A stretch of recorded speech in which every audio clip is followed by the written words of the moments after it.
இன்றைக்கி தொய்யல் கீரை கடையில் செய்ய போகிறேன். இதே தொய்யல் கீரை பார்த்துக்க தெரியாதீங்களா? நாங்கள் எங்கள் காட்டில் உரிச்சது.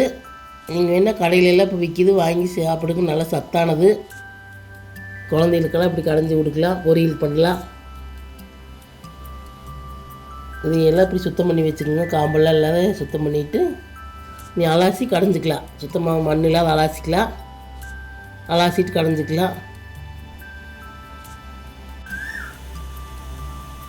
பார்த்திங்கன்னா ரக்கையெல்லாம் மண்ணெல்லாம் அலாசி சுத்தம் பண்ணியாச்சு. இது மாதிரி ஒரு போசி வச்சு தண்ணி ஊற்றி தண்ணி கொதிக்க வச்சுக்கோங்க. உலைய நீ கொதிச்சதுக்கப்புறம் அக்கறை போட்டுக்கலாம். கொதிக்காமல் போடக்கூடாது. கொதிச்சதுக்கப்புறம் போட்டுக்கலாம்.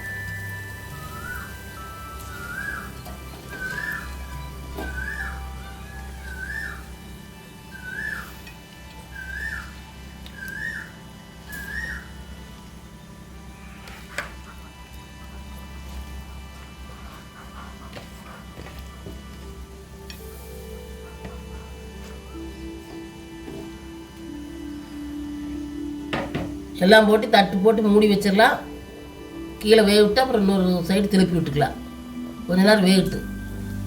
இப்படி மூடி வச்சுக்கோங்க. மூடி வச்சா தான் நல்லா வேகு. கொஞ்சம் வெந்ததுக்கப்புறம் திருப்பி விட்டு இன்னொரு சைடு வேக வச்சுக்கலாம். கத்திரி ஓட்டு கொஞ்சம் நேரம் வெந்துருச்சு. தட்டை எடுத்துட்டு இப்படி கரண்டி காம விட்டு திருப்பி விட்டுக்கணும். ஒரு சைடு வந்தால் ஒரு சைடு திருப்பி விட்டுக்கணும்.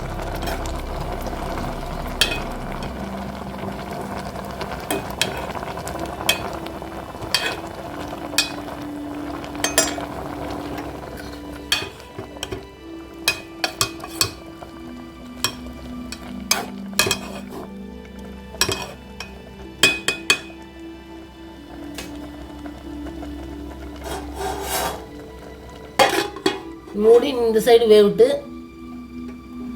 கொஞ்சம் நேரம் வேவிட்டு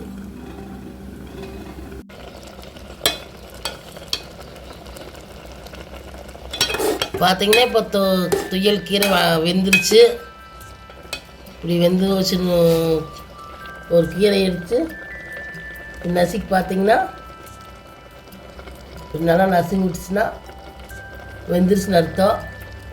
அப்புறம் இதை எடுத்து ஒரு பக்கம் வச்சிடலாம். நீ வெங்காயம் மிளகாய் வேவிச்சு கொட்டி கடைஞ்சிக்கலாம்.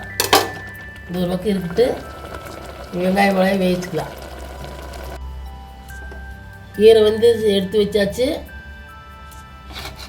நீ இதில் வெங்காயம் மிளகாய் போட்டுக்கலாம். பச்சை மிளகா போடுறனாலும் உங்களுக்கு பச்சை மிளகா வேணுன்னா வர மிளகா போட்டுக்கலாம். இது கடுவெல்லாம் போட வேண்டியதில்லை. பார்த்தீங்கன்னா கீரை வந்து எடுத்து வச்சாச்சு. தாளிக்கு தேவையான பொருள் பார்த்திங்கன்னா 10-20 சின்ன வெங்காயம் ஒன்றா போட்டுக்கோங்க. அப்போ தான் நல்லா இருக்குது அக்கறி. ஒரு 3 பச்சை மிளகா, கொஞ்சம் கருவேப்பிலை. இப்படி அடுப்படுத்து வச்சு ஒரு வடைச்சட்டி வச்சுக்கோங்க. வெங்காயம் மிளகாயெல்லாம் போட்டுக்கலாம். இது கடுகுலாம் போட வேண்டியதில்லை. இப்படியே போட்டு எண்ணெய் ஊற்றிக்கலாம்.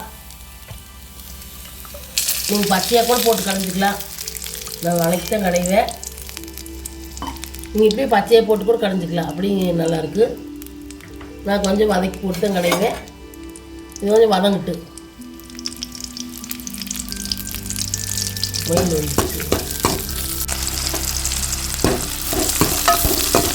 வெங்காயம் மிளகாய் இந்த அளவுக்கு வதங்கிடுச்சு. எடுத்து கீரைக்குள்ளே சேர்த்துக்கலாம். அடுப்பு ஆஃப் பண்ணிவிட்டு எடுத்து கீரைக்குள்ளே சேர்த்துக்கலாம்.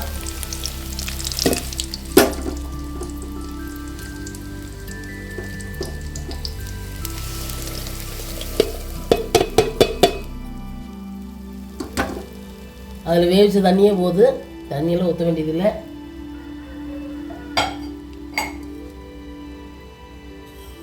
தேவையான அளவு உப்பு சேர்த்துக்கலாம். சேர்த்து நீ கடைஞ்சிக்கலாம். நல்லா ஒன்று கடைஞ்சிக்குங்க. கடைஞ்சிட்டு காமிக்கிறேன்.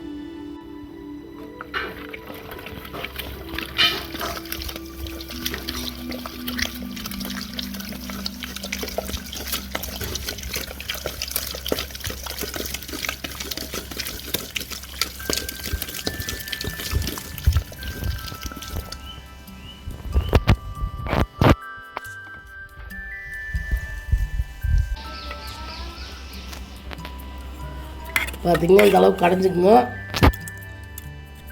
சூப்பராக இருக்குது இந்த ரக்கரி, நல்லா சத்தானது.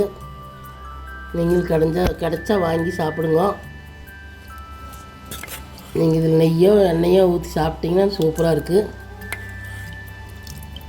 செஞ்சு பார்த்துட்டு வீடியோ பிடிச்சிருந்தா லைக் பண்ணுங்கள், ஷேர் பண்ணுங்கள், சப்ஸ்கிரைப் பண்ணுங்கள்.